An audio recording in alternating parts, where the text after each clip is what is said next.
প্রিয় দর্শক, কেমন আছেন? আশা করছি ভালো আছেন। যৌনতা বা সেক্স সম্পর্কে কিছু কথা বলবো। কাদেরকে নিয়ে বলবো সেটা হচ্ছে আমাদের ইসলামী বক্তা যারা আছেন, জামাত শিবির যারা করেন, তারা যৌনতাকে কিভাবে দেখেন, তারা কি করেন সেটি নিয়ে কথা বলতে চাই। এবং আমরা আম জনতা কি করি, আমাদের আইন শৃঙ্খলা বাহিনী কি করে সেটা নিয়েও কিছু কথা বলবো। জামাতের আমির যৌনতা সম্পর্কে কি বুঝেন, ইসলামী ছাত্র শিবির যৌনতা সম্পর্কে কি করে, কি করছে, কি অতীতে কি করেছে, এখন কি করছে, ভবিষ্যতে কি করবে, এবং তাদের বক্তব্যগুলো একটু মিলিয়ে দেখবেন যে এগুলা আসলে জায়েজ আছে। মাদ্রাসায় বলাৎকার সম্পর্কে তারা কি কোনোদিন, আচ্ছা আমি একটু একটা করে ছোট্ট অল্প কিছু অগোছালো কথা বলি। প্রথমে জামাতের আমির সাহেবকে দিয়ে শুরু করি। আমরা তার গোপন, আমাদের চোখের আড়ালে তিনি কি করেন সেটা তো আমরা জানি না। চোখের সামনে যেটা দেখেছি যে ছোট ছোট বাচ্চাদেরকে তিনি জোর করে কিস করেছেন, সেই জন্য তাকে চুম্মা শফিক বলা হয়। চুম্মা শফিক বলাটা ঠিক হচ্ছে না, এটা জায়েজ, এটা আমাদের নবী রাসূলরাও করতেন তাদের বক্তব্য অনুযায়ী। আমির সাহেবই তো বক্তব্য দেন, এবং জড়িয়ে ধরে চুমা দেয়া, এটা এখন ওনাকে চুম্মা শফিক আর বলা যাবে না। ইসলামে যেহেতু আছে, নবী রাসূলরা যেহেতু করতেন, উনি পিছন দিয়ে জড়িয়ে ধরেছেন বিদেশি গেস্টকে। ঠিকই আছে, উনি বলছেন যে পরের দিন এটা নিয়ে সমালোচনা হয়েছে, পরের দিন উনি বলছেন এটা আমাদের নবীজি করতেন, ব্যাস এটা জায়েজ হয়ে গেল। তার মানে সবই জায়েজ। মাদ্রাসার বলাৎকার নিয়ে কেউ কোনো কথা বলেছে না, আমরা এনা ওই ধরতে পারলে তাকে পুলিশে দেই বা ইয়ে করলে, এইগুলা তো কোনো বিষয় না, এগুলো তো জায়েজ। এবং তারা বেহেশতেও আছে, গেলমান ওদের সাথেও সেক্স করবে। নারী তো আছে 70,000 72,000, সবাই হাজার হাজার, এখন হাজার হাজার 12,000 সাথে বিয়ে দিবে আল্লাহ পাক, এগুলো তারা বলেন। এবং তার মানে সবকিছু জায়েজ, ওরা সেটা জানে, জেনে বুঝে করছে, ঠিক আছে। আমরা না অযথা তাদেরকে নিয়ে বিরক্তি প্রকাশ করি, উষ্মা প্রকাশ করি না। এই যে কুমিল্লায় একজন ছাত্র শিবিরের একজন ধর্ষণ করেছে, ছাত্র শিবিরের, এরপরে আমি আবার জামাতের আরেকজনের বক্তব্য আপনারা শুনেছেন, তিনি বলেছেন যে এগুলো আমাদের আউলিয়া পয়গাম্বররা করে। একজনের স্ত্রীকে পছন্দ হয় যখন তাকে নিয়ে যায়, একজনের স্ত্রী পছন্দ হলে আরেকজনকে দিয়ে দেয়, বদলা বদলি, এগুলো আছে।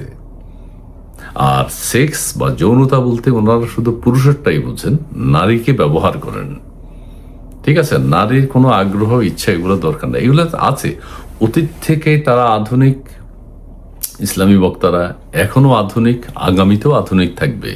কিন্তু আমরা ওই 501-এর মামুনুল হক সাহেবকে শেখ হাসিনা সরকার জেলে নিয়েছে, এটা ঠিক করে নাই।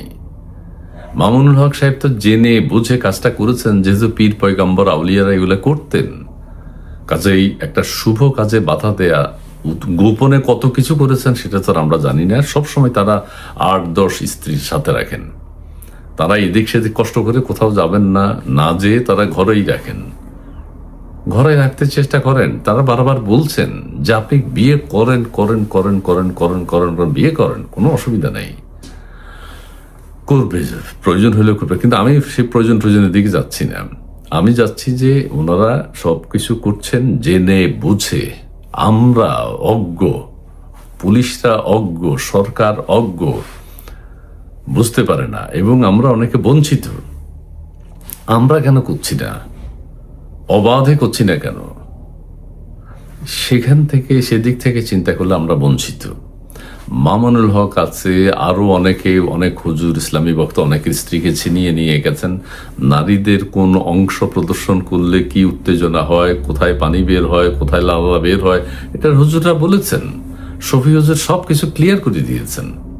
নারীর কোন দিকটা উঁচু, কোন দিকটা নিচু, পেট দেখা গেলে কি হয়, এগুলো বলেছেন, বলেন, সবসময় বলেন।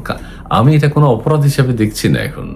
আমি অনেক বুঝে শুনে, বা আপনাদের মতোই, আপনারা একটু চিন্তা করে দেখবেন, আমার কাছে মনে হচ্ছে আমরা হুজুরদের বিরুদ্ধাচারণ করছি, এটা ঠিক না।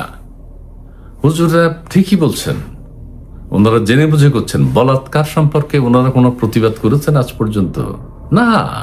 মাদ্রাসা দেয়া হয় বলাৎকার করার জন্য, সিস্টেম। এবং নারী মাদ্রাসা যেগুলো হয়, প্রত্যেকের সাথেই তারা রেপ করে, প্রত্যেককেই তারা রেপ করে। একজন মাদ্রাসার হুজুর, একজন প্রিন্সিপাল 50টা মেয়েকেই, ছাত্রীকেই রেপ করেছেন। কত সুন্দর না? কাজে এগুলা জেনে বুঝে ইচ্ছাকৃতভাবে সওয়াবের আশায় করেন। যিনি যাকে রেপ করে তিনি সওয়াব পাবেন, তার ওই জায়গাটা সওয়াব পাবে, বেহেশতে যাবে। ঠিক আছে, আবার এগুলো বলতে না কাউকে, সেটাও বলেন যে আপনারা তোমরা কাউকে বলবে না, তাহলে জান্নাতে যেতে পারবে না। কথা তো ঠিকই। কাজে বলৎকার নিয়ে এই জন্য কোনো প্রতিবাদ হুজুরদের পক্ষ থেকে আমরা দেখি না। সবাই বলাৎকার হয়েছেন, আবার সবাই বলাৎকার করেন। হুজুররা যারা আছে ওরাও বলাৎকার হয়েছেন, ওরা বলছেন যে আমরা যেহেতু হয়েছি আমরাও করব। মাদ্রাসার শিক্ষকরা সবাই বলাৎকার ওস্তাদ। কাজে আমি মোদ্দা কথা, বেশি কথা বলবো না, আমাকে ভুল বুঝবেন না। আবারও বলছি, প্রিয় দর্শক, আপনারা জেনে বুঝে চতুর্দিকে চোখ রেখে দেখবেন যে হুজুররা ওয়াজ মাহফিলে তো এগুলো ওপেনলি বলেন ওনারা, কিন্তু আমরা বলি এগুলো ওয়াজ করে কেন? না, এগুলো ওয়াজেই তো বলবে। এগুলোর জন্য সবাইকে তৈরি করতে হবে, প্রস্তুত করতে হবে। ঠিক আছে, আরেকজন বক্তা আছেন, সুন্দর চাপ দাড়িওয়ালা, সবসময় উনি একদম বিয়ে বিশেষজ্ঞ। উনি বলছেন যে শীতকালে কাঁথা কম্বল কিছুই লাগবে না যদি স্ত্রী থাকে। স্ত্রী মানে একটা শব্দ, এটা যেটা আবিষ্কার, স্ত্রী থাকার দরকার নেই, নারী থাকলেই হবে। স্ত্রী হতে হবে যে নট দ্যাট। আবরারুল হক রাসেল বা কিছু একটা, আবরারুল হক। তারপর আরেকজন তো আছে, কে কার শ্বশুর, কে কার জামাই, কে কার নাতি, কে কার মেয়ে, কে তার স্ত্রী, কে কার সন্তান, কোনো কিছু ভাবার দরকার নাই, শুধু বিয়ে করে ফেলাও বা রেপ করো। এগুলো যেহেতু আউলিয়ারা করেছে, যেহেতু খলিফারা করেছে, যেহেতু নবী রাসূলরা করেছে, সেহেতু আমরা বুঝছি না, ওনারা করছেন, ঠিকই আছে, করে যান, করতে থাকুন, কোনো অসুবিধা নেই। আর এই যে সাম্প্রতিক একটা একজন তো বলেছে, কুমিল্লার ঘটনাকে কেন্দ্র করে একজন তো বলেছে আমাদের নবী রাসূলরা স্ত্রী বদল করতেন, এবং হাদিস শরীফে অনেক কিছু আছে, আমরা পড়লে বুঝতে পারি। যাই হোক, আমি আর কথা বেশি বাড়াই না প্রিয় দর্শক। অগোছালো কিছু কথা বললাম, কিন্তু বাস্তব সত্য, এই কথাগুলো মানবেন। আমরা আসলে পেছনে আছি, পেছনে পড়ে গেছি।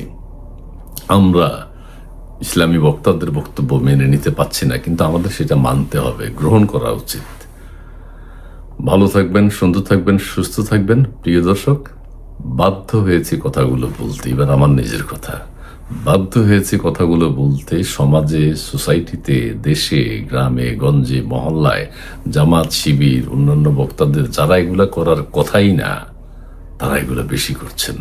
সেই জন্য কথাগুলো বলতে বাধ্য হয়েছে। সবাই ভালো থাকবেন, ধন্যবাদ।